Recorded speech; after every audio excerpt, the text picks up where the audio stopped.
Hi everyone. So today I just thought I would do a informative video post about the aspects of the dark night of the soul. And I just posted a short intro to this topic on my Instagram. So if you're not following me there, I do post videos and daily readings and pick a cards and things like that. So definitely check me out on Instagram. But the main reason I wanted to do this video is again, I don't have a big following or anything like that, but when I'm guided to share, you know, topics from spirit, that's just what I choose to do. And so I kind of shared a link from Ram Dass, and I know I'm probably not saying his name correctly, but I, have spent a lot of time this last week and a half really taking time to go within, doing a lot of inner child work, shadow work. Some stuff has been really coming up for me. And even though, yes, I do identify as a twin flame, and my awakening was ignited through a twin flame experience, I also felt, maybe for those of you that resonate with the twin flame journey, that, the collective that I'm in and the people that I'm channeling and following are usually, not usually, currently our counterparts may be going through their spiritual awakening. So I thought, of course, I also want to support and share for my person and for those of you in this type of dynamic that, again, resonate with this. Sorry. So I just kind of wanted to talk about that, the dark night of the soul. If you check out my Instagram where I posted the link to that video, it's, it's not a pretty, it's not pretty. And in the spiritual community, we tend to focus on the love, the light, and high vibe, and that's all wonderful. But we also have to honor the fact that we're, both a blend of both the shadow and the light aspects of ourself. So you're going to have, as you have, for me personally, I've been on this journey for, almost 6 years, 5 years now.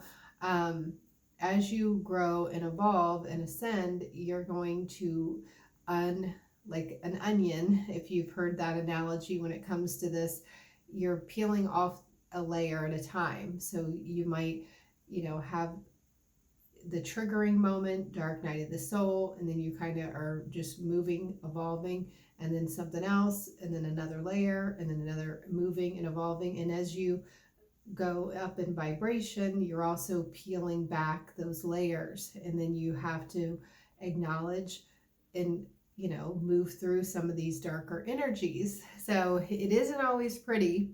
And I do have like some notes that I wrote down just because spirit wanted me to share and I didn't want to forget. But if you are resonating with this and you're on this path and you're going through this dark night of the soul, it's very painful. It can be very challenging. It's very disruptive to your life. Like I said on my Instagram, I might look physically okay now because I've come back into the light. But that's not how I would looked or felt. And that's the part that we really don't talk about or share with the world, that, you might not have got dressed for a couple of days or went outside or talked to anybody. You kind of want to detach and just be in your own world and stay hidden away because you have to move through these energies. So I kind of just wanted to share the way that we kind of get in our own way when it comes to allowing this process to do what it needs to do, is our own resistance. Our ego wants to keep us down in these lower vibrational energies. And these are, again, my personal beliefs and thoughts. So if it doesn't jive with you or, doesn't resonate, then, you can click off. You have free will to do so. I'm just going off my own personal experience. And we are fighting, as that in that link that I shared, the death of the ego, the old self, those old aspects of ourself that are no longer serving us, which is why the awakening happens. So think of polarity. So another person I saw on YouTube, a divine masculine, really explained this pretty beautifully, that we're, you know, the polarity. So like the feminine, like just think of it, the light aspect, the masculine's the dark. So you've got a negative and a positive coming into contact, and boom. So what happens? That triggers all of this stuff to come up. Now, if you didn't have that, it doesn't have to be a twin flame that ignited it. People have it through a major trauma, a near-death experience, for example. Some people it just naturally happens for them. I won't get into all that, but I can only speak from my experience. I had a traumatic event in my life, and then I also met my twin flame 8 years after that. So again, that happens in layers. So basically, what is the most painful and traumatic part of this is our resistance to the process. And these are just some of the things that I shared. Why?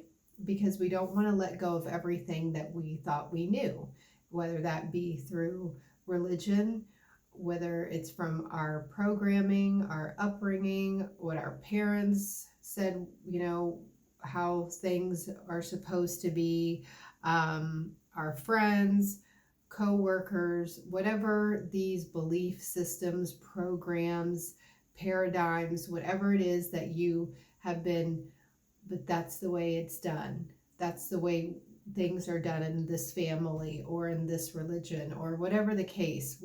Your soul chose to experience this, so just remember that as well.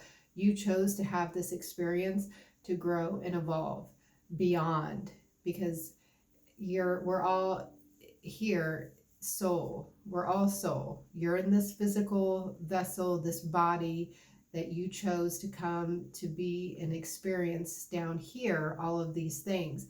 But in order to expand your awareness, your consciousness, and to evolve, you have to go through these darker energies.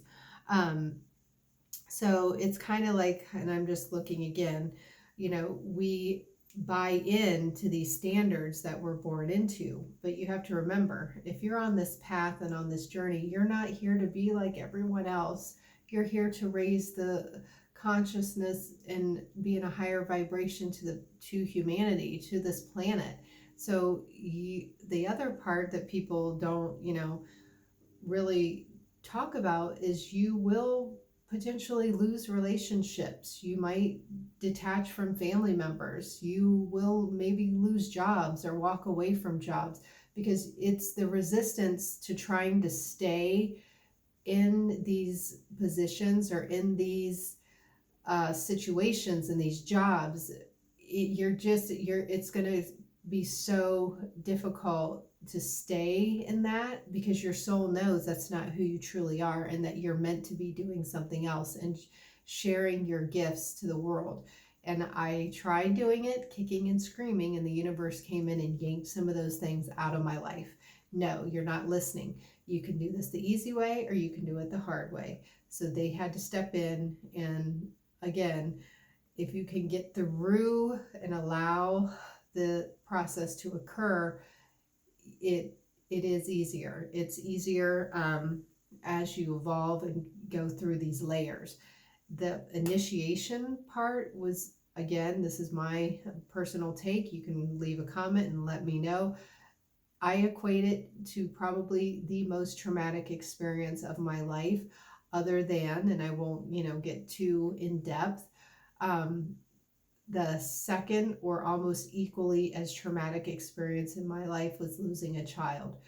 This was probably equally, if not more painful, because it's the death of years and years of programming, ancestral, all of this. It's the death of your old self. So it's almost like the soul aspect. I mean, we're all soul, but and we can't physically die, but that's just the best way I can explain it. It's like the spiritual death of everything that you thought you knew as a soul is being ripped out of you so you can become who you truly are and align with your soul purpose, with Christ consciousness, source, whatever you want to call it, to get back to that, to being that and embodying that and sharing that light with everyone. And, you know, again, awakening, it's not a one-stop shop process. It's just like, okay, yes, that ignited the process, but you have to go through these periods where you evolve, you come up, something triggers or a wound comes up, you heal, and then you integrate. So heal, you know, wound, heal, integrate, and you're just going higher and higher and higher. And as you get higher in vibration, again, some things will either naturally fall out of your life, and it's the resistance that creates the most suffering. And if I would have, if you could just, yeah, if I could have just caught onto that concept in the very beginning, I would have been much better off, because what we try to do is it's our attachment. It's our attachment to things, attachment to people, attachment to these, what we've been conditioned and programmed to believe, that we just, you know, whether it's money, it's, you know, status, it's, as you realize and come into awareness of what truly matters on a soul level, and those things are just gonna, like I said, you might gnash and kick and scream and have your tantrum, but at the end of the day, whatever's not serving your best interest is going to naturally fall out. It won't align with who you are anymore. So what you, like I said, what the person I was 5 years ago, 10 years ago, 1 year ago, 6 months ago is not who I am now. And the quicker you can just accept and move through this process and see the blessing at that there is light at the end of the tunnel, the less traumatic it will be. But I will tell you, was the most, if not equally as painful, traumatic experience of my life. But if you were to talk to people that saw me come out the other end, and if I had, I don't, but if I had a picture to show you who I was but it doesn't matter. It's who I am now. But when I came out the other end, that's when my whole life just shifted and changed, and I came into contact with, you know, my person again, and it's just really beautiful stuff. So I also just kind of, like I said, that video, it's talking about the death of the old you, and you will regress and fight and gnash your teeth, but if once you see what lies ahead for you, and your everything that has been buried under layers and layers, and then you kind of just don't fight, release the resistance to the process, you just can't imagine. So that's kind of like where I've been in the last, you know, like I said, during this timeout process, I was releasing another layer of myself, and it hasn't been easy. It's not as intense, but it's also not, like I said, it's not pretty. Why you don't see or hear a lot of people showing the ugly aspect of awakening, the shadows. And again, like I said, it's not all love and light, but one cannot exist without the other. So as we learn and embrace both and go through this, it will get easier. And again, I'm here to help if you need my services to help you with this. So, and it also, again, you could look at it as like it's the death and rebirth cycle, but it's never ending.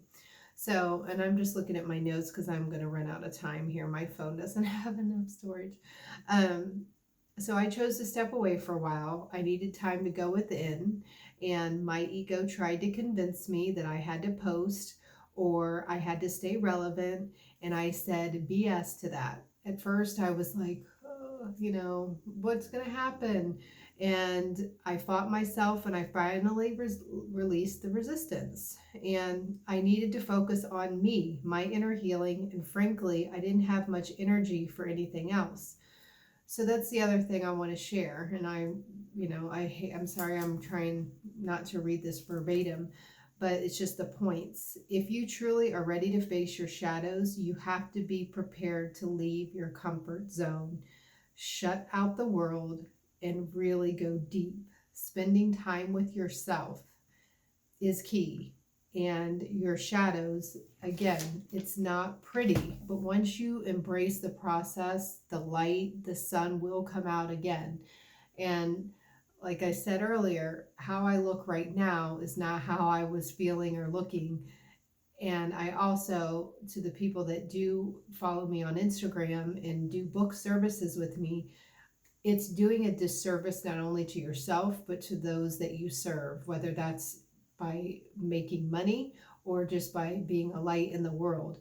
And that's one of my biggest wounds and biggest issues, and something I watched on a show, and then it triggered a major inner child wound, which went back to my twin, yada, yada, yada.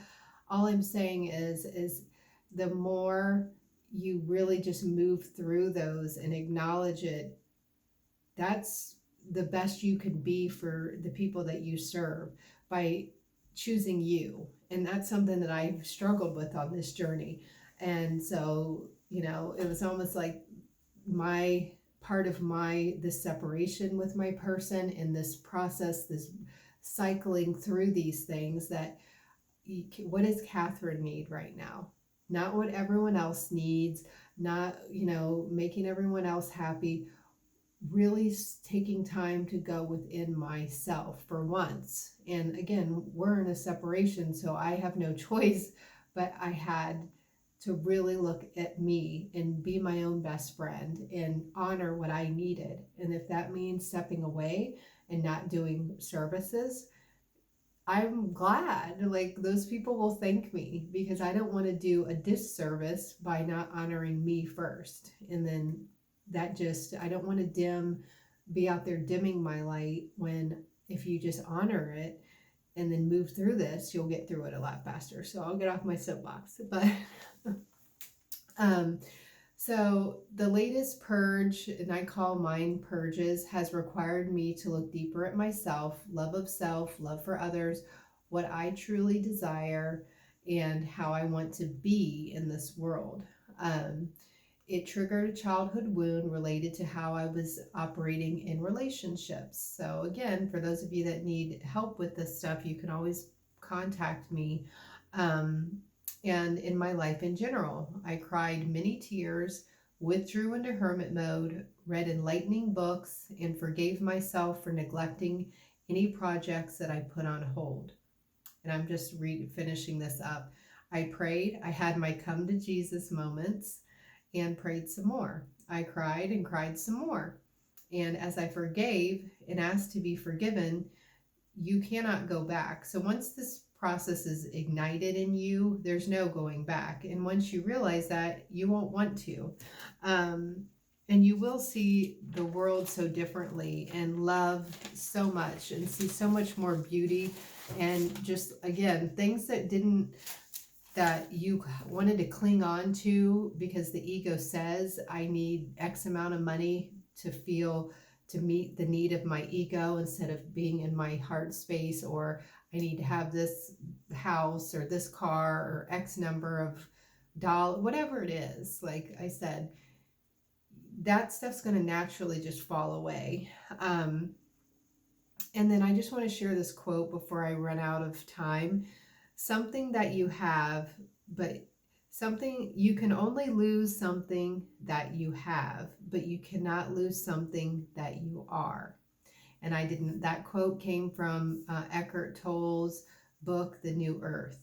So page 293, you can only lose something that you have, but you can never lose something that you are. So I might do another round of this video. This one is going almost to 20 minutes, and I'm going to run out of time on my phone. But I really hope you found this helpful. Again, if you want to navigate any of these energies and need my services, contact me at InfiniteSoulFlame.com or follow me on Instagram. I will be back soon. Take care. Bye.